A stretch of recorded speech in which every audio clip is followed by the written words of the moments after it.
By 1980, Ian Gillan had already lived several rock and roll lifetimes. He had screamed his way through the golden era of Deep Purple, burned that band to the ground, fronted the Ian Gillan Band through a jazz fusion detour that confused as many people as it impressed, and then stripped everything back down to raw, hard-hitting rock with the Gillan Band. Mr. Universe had put him back on the map, but Glory Road was something else entirely. This was the moment everything clicked. The lineup, the material, the timing. And the result was an album that hit number 3 on the UK charts and stands today as a high watermark of Ian Gillan's post-purple 70s work, which actually came out in 1980, by the way. Let's talk about what made it, where it came from, and all the different shapes it took by the time it reached listeners around the world. First, the band itself, because the record lives or dies on the chemistry of 5 very specific people. Ian Gillan handled vocals, obviously, but the engine room of this particular lineup was something special. On guitar, Bernie Tormé, a wiry, chaotic force of nature with a Stratocaster and a punk attitude that sat slightly sideways against a traditional hard rock landscape. He didn't play the way Deep Purple alumni were supposed to play. There was no classicism in what Torme did. It was raw, effects-heavy, feedback-drenched, and completely alive. On bass, John McCoy, the anchor, a massive driving player who co-wrote a significant chunk of the material and would also end up with a production credit on the record. McCoy wasn't just holding the bottom end down, he was actively shaping the thing. Colin Towns on keyboards brought a completely different energy to the room. Progressive, atmospheric, sometimes genuinely eccentric, Towns was the counterweight to Torme. Where the guitarist was chaos, Towns was structure. The tension between them is one of the defining textures of this album. And behind the kit, Mick Underwood, a veteran player who keeps everything moving with pure, unadorned power. 5 people, tight as a drum, and in April and May of 1980, they walked into a studio and made one of the best hard rock records of the era. The studio they used was Kingsway Recorders in London. And here's the thing about Kingsway that changes how you understand this whole record.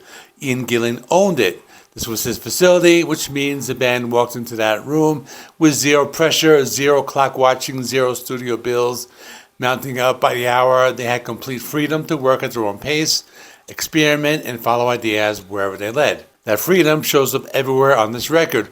The production is handled in-house, no outside producer, parachuted in for smooth the edges or to chase a radio hit.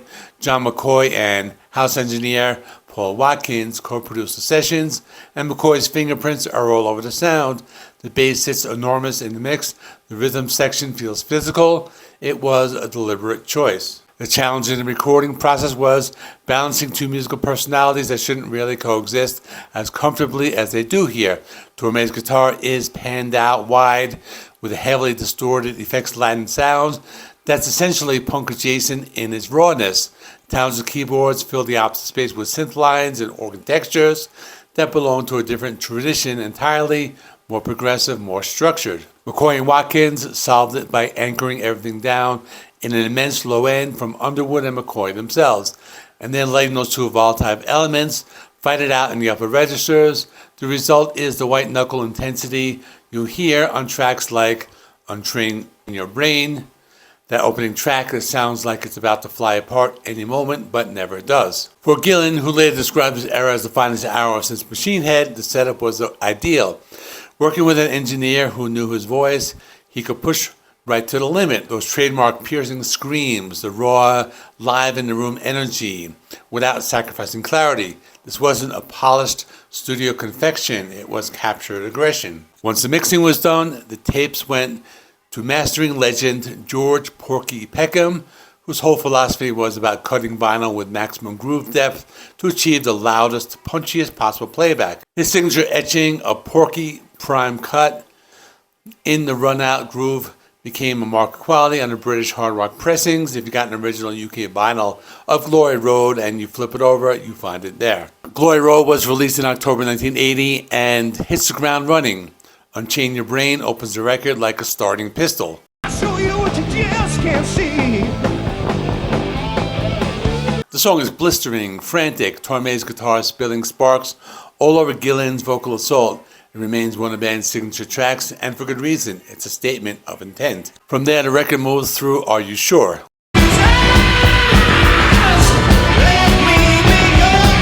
Time and again.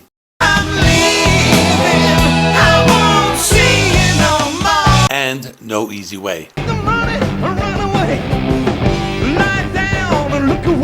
The latter built around McCoy's prominent, thick bass line in a way that feels almost confrontational before landing on Sleeping on the Job as side one closer.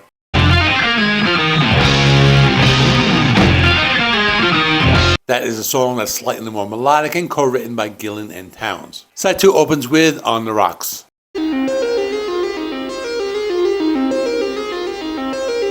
Then after it moves through If You Believe Me and the Towns penned Running White-Faced City Boy, a driving tight rocker that showcases just how locked in the rhythm section was, and closes out with Nervous.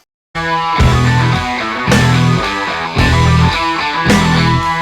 tracks, lean, fast, punishing in the best way, firmly in the pocket of the new wave of British heavy metal, even if the band members themselves were veterans who've been doing this for a decade already. Here's where the story gets interesting, and where that creative freedom at Kingsway really pays off. The first 25,000 UK pressings of Glory Road came as a double LP with a free bonus album tucked inside. It was called For Gillan Fans Only, and the thing is extraordinary in the best, strangest possible way. The bonus disc is the sound of the band with too much time and complete freedom, and absolutely no intention of being normal about it. It features B-sides, studio jams, joke tracks, and solo compositions from individual band members. Torme contributes Egg Timer.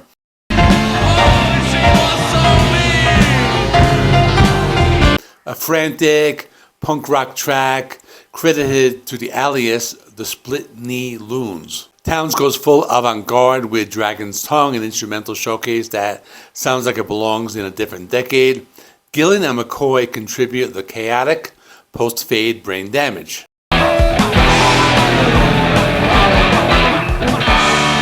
Which is exactly what it sounds like.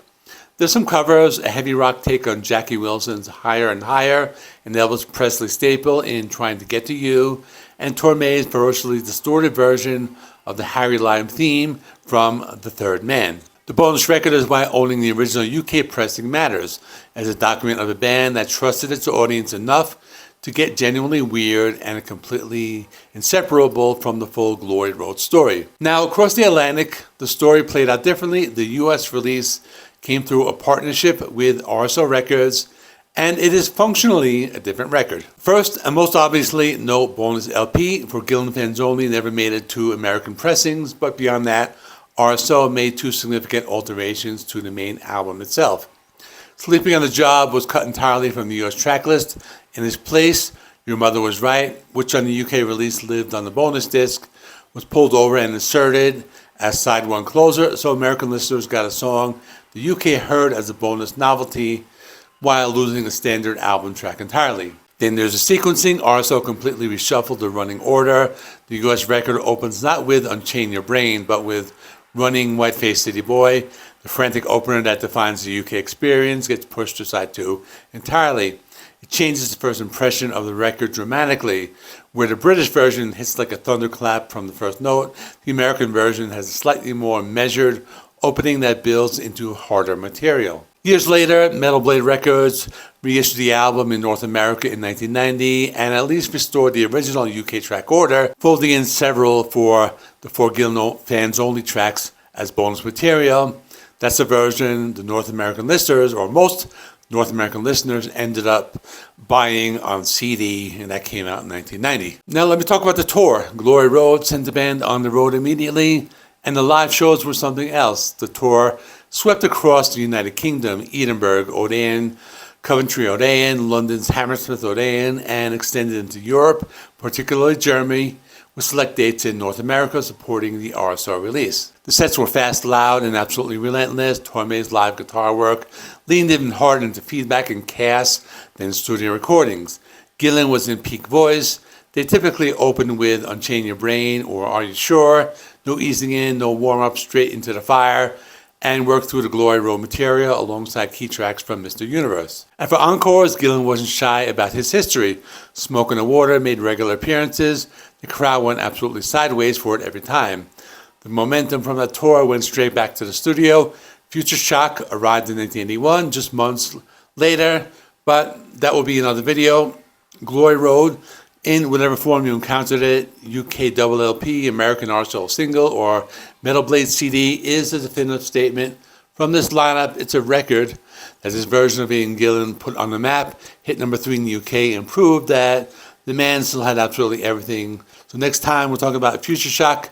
See you there. In the meantime, check out the playlist. The Deep Purple story, talking about the story of Deep Purple and adjacent bands. Rainbow, Whitesnake, the Ian Gillan Band, Gillan, a few Black Sabbath albums, and there will be a few more here and there. And then once I get to 1984, Deep Purple is reuniting, and I'll talk more about Deep Purple. But right now I'm in 1980, so like, subscribe. See you in the next one.